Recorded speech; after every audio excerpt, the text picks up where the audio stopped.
Calcium कमी झाले म्हणून रोज गोळ्या खात बसलाय? थांबा, त्यापेक्षा आज संध्याकाळी ही सुपर हेल्दी घोळची भाजी बनवून पहा. चला तर मग वेळ न घालवता सर्वात आधी एक पेंडी घोळची भाजी स्वच्छ निवडून घेऊया. आता पुढची स्टेप, भाजीची चव दुप्पट करण्यासाठी थोडीशी तूर डाळ पाण्यात भिजत घाला आणि हो, एका छोट्या वाटीत शेंगदाणे घेऊन ते मस्त जाडसर ओबडधोबड कुटून घ्या. तर याच पद्धतीने आपला दाण्यांचा कूट भाजीसाठी तयार आहे. चला आता पटापट साहित्य पाहून घेऊया. इथे मी घेतल्या आहेत 7 ते 8 हिरव्या मिरच्या, 8 ते 10 लसूण पाकळ्या मस्त ठेचून घेतलेल्या आहेत आणि एक मोठा बारीक चिरलेला कांदा. यासोबतच आपण मगाशी भिजवलेली तूर डाळ, तयार केलेला शेंगदाण्याचा जाडसर कूट आणि फोडणीसाठी थोडंसं जिरं. पटकन साहित्याचा स्क्रीनशॉट घ्या. त्या कढईत थोडंसं तेल गरम करूया आणि तेल तापलं की त्यात घालूया जिरं. जिरे छान तडतडले की आपली हिरवी मिरची घालूया. हिरव्या मिरचीला छान फोडणी बसली की आपण आता यामध्ये बारीक चिरलेला कांदा घालूया. तर इथे कांदा परतताना अजिबात काही करायची नाही आहे. कांद्याचा रंग हलका गुलाबी आणि पारदर्शक होईपर्यंत तो तेलात मस्त परतून घ्यायचा आहे. कांदा जितका छान आणि खमंग आणि संत गॅसवर परतला जाईल तितकीच या भाजीची चव आणखीन खुलून येणार आहे. तर आता आपला कांदा छान परतलेला आहे.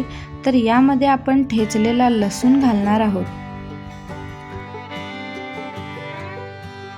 लसणाचा तो झणझणीत सुगंध सुटेपर्यंत हे सगळं एकजीव करा.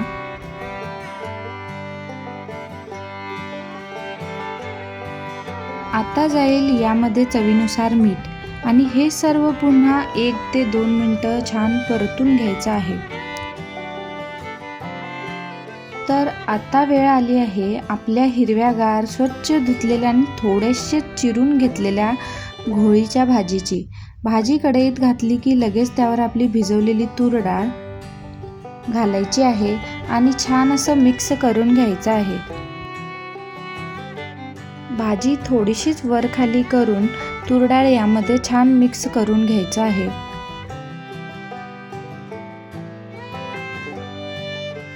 दोन ते 3 मिनिटांनंतर भाजी छान मिक्स झाल्यानंतर यामध्ये आता आपण शेंगदाण्याचा जाडसर कूट घालणार आहोत.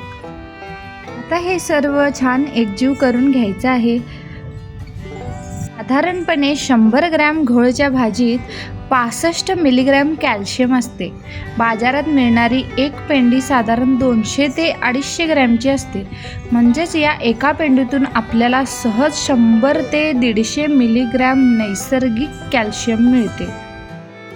कॅल्शियम सोबतच अनेक जीवनसत्वांचा खजिना असलेली ही पौष्टिक भाजी तुमची रोगप्रतिकारक शक्ती वाढवते आणि हाडांना एकदम बळकटी देते. अत्यंत महत्त्वाची टीप, या कढईवर एक ताट ठेवायचं आणि त्या ताटावर थोडंसं पाणी ओतायचं. या ताटावरच्या पाण्याच्या वाफेमुळे भाजीला तिचं स्वतःचं अंगचं पाणी सुटायला मदत होते आणि हो, भाजीला पाणी सुटलं की लगेचच ताटावरचं पाणी बाहेर फेकून द्यायचं. चुकूनही भाजीत ओतायचं नाही. ही भाजी स्वतःच्याच पाण्यात शिजली की तिची चव भन्नाट लागते. तर तुमच्या आवडीनुसार झाकण ठेवून किंवा न ठेवता 5 मिनिटं ही भाजी शिजू द्या. कॅल्शियमने खचाखच भरलेली आणि चवीला एकदम भारी अशी आपली घोळीची भाजी तयार आहे. आजच बनवून बघा आणि कशी वाटली ते मला कमेंट करून नक्की सांगा. व्हिडिओ आवडला असेल तर लाईक, शेअर आणि आपल्या चॅनलला सबस्क्राईब करायला अजिबात विसरू नका.